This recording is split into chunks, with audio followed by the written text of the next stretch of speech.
जय श्री कृष्ण। नानी भाई के ससुराल से जो पांडे जी ब्राह्मण देवता चले थे नानी भाई के मायके, वो रास्ते में चलते चलते थक जाते हैं तो भोजन करके थोड़ी देर विश्राम करते हैं। तो भगवान तो तभी से मदद कर रहे थे। भगवान ने सोचा कि ये ब्राह्मण देवता थक जाएंगे तो वो जो सो रहे थे उनको एज इट इज़ जूनागढ़ पहुंचा देते हैं।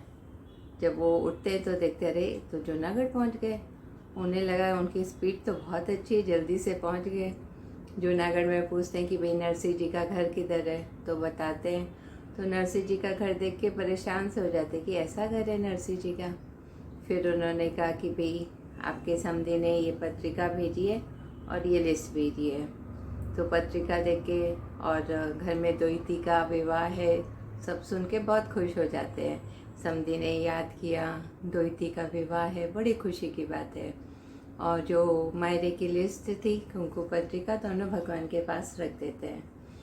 और वो जो ब्राह्मण देवता आता है उसको कहते कि भाई आपको भोजन करना है तो आप गांव में जाइए, आटा मांग के ले आइए और नमक मिर्ची भी साथ में मांग लेना, तो घर में मेरी पत्नी आपके लिए रोटी बना देगी। बोले भाई हम लोग तो ऐसे ही करते हैं। नरसिंह जी के घर में साधु संतों की टोली भी बैठी थी। तो उनकी पत्नी जब देखती है भाई ये सब चीज़ें हैं, लिस्ट आई है, तो कहती है कि आपको कोई चिंता नहीं, आप जाने की सोच रहे हैं, आप जाएंगे कैसे, ये लिस्ट की तैयारी कौन करेगा, कैसे होगी। तो बोले कि भाई तू तो घर की नार, तू चिंता ही नहीं कर, ये सब जो सृजनहार है ना वही पूरी करेगा, तुम चिंता मत करो। और वो साधु सोचता है कि भाई जो बाकी टीम वाले थे वो भी सोचते हैं कि चलो हम लोग भी चलेंगे, 2-4 दिन अच्छा भोजन करने मिलेगा। वो लोग सब तैयार हो जाते हैं, जो उनकी मंडली थी।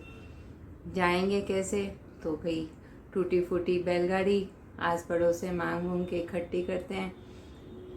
बीमार बूढ़े बैल थे और गाड़ी को जोड़ तोड़ के डोरी रस्सी से बांध के तैयार करते हैं। और भात के लिए वहाँ का एक फल होता है तुम्बा, तुम्बा फल लेते हैं बड़े छोटे। और ब्यान जी के लिए लेते एक माला, हल्दी की लेते एक छोटी पोटली, और लड्डू गोपाल को बीच में बैठा देते कि चलिए बाकी व्यवस्था तो सब आप ही करेंगे, आप ही संभालेंगे। वो टूटी फूटी बैलगाड़ी में भजन कीर्तन करते हुए वो लोग जा रहे हैं। कभी कोई बैल गिर जाता है, कोई बीमार हो जाता है, कभी पहिया निकल जाता है। इस तरह से धीरे धीरे उनकी गाड़ी चल रही थी। तो शाम होने को टाइम हुआ, अंधेरा होगा, जंगल से जाएंगे। तो भगवान तो बहुत दयालु हैं, ध्यान रख रहे थे। तो भगवान उनको पीछे से आवाज़ आती कि भाई रुको रुको, तुम लोग गाड़ी रोको। तो भाई गाड़ी तो ऐसे ही चल रही थी धीरे धीरे। बोले भाई क्या बात है, बोले आप लोग कहाँ जा रहे हैं, बोले अंजार जा रहे हैं। तो बोले मुझे भी जाना है। बोले सबने मना कर दिया कि भाई तुम्हें नहीं बैठा सकते, हमारी गाड़ी में जगह नहीं है। नरसिंह जी ने भी मना कर दिया कि भाई मेरा एक तारा है, वो टूट जाएगा तो मैं भजन कैसे गाऊंगा। तो बोले तुम लोग चिंता क्यों करते हो, मैं तो खाती हूँ। तो बोले भाई खाती तेरा नाम क्या है, बोले किसना खाती।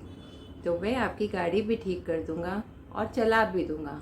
तो बोले तुम ठीक कर दोगे, तुम चला लोगे, लेकिन हमारे पास देने को कुछ नहीं है तुम्हारे को पैसे। तो बोले कौन मांग रहा है आपसे पैसे, आप तो भजन सुना देना। बोले हाँ, तब तुम्हें बिठा भी लेंगे। और तुम क्यों जाना चाहते हो अंजार। तो बोले नरसिंह जी की बेटी है, उसकी बेटी की शादी है, तो नरसिंह जी भात भरेंगे, वो देखने में जाना चाहता हूँ। तो बोलते भाई मैं ही नरसिंह हूँ, मैं ही जा रहा हूँ भात भरने और तू देखने चाहता है, तो तुम करोगे क्या, देख लो इधर ही है मायरे का सामान, तुम्बा है, हल्दी है, माला है। तो बोले मैं थोड़ा रोकड़ा भी डालूंगा उधर। तो बोले अच्छा ठीक है, तब तो तुम चलो हमारे साथ। तो उनको बैठा लेते हैं। जब भगवान का हाथ लगता है तो वो टूटी फूटी गाड़ी सुंदर से रथ जैसी हो जाती है। बैल जो बूढ़े थे, बीमार थे, वो रिष्ट पुष्ट हो जाते हैं। और सब आराम से बैठ के, जब भगवान गाड़ी चला रहे तो वो तीव्र गति से चलती है। तो वो कहते भैया थोड़ा धीरे चलाओ, हम लोग को डर लग रहा है, तुम इतनी तेज चला रहे हो। बोला नहीं, अपने को जल्दी पहुंचना है ना। और कहते कि क्षण में ही वो गाड़ी नानी बाई के महल जैसे घर के सामने खड़ी हो जाती है। और उनके समधी लोग सब देखते हैं कि कोशिश तो की थी कि नरसिंह ना आए, लेकिन ये तो आ गए। आगे की कहानी कल कहते हैं, तब तक के लिए जय श्री कृष्ण, सबका मंगल हो।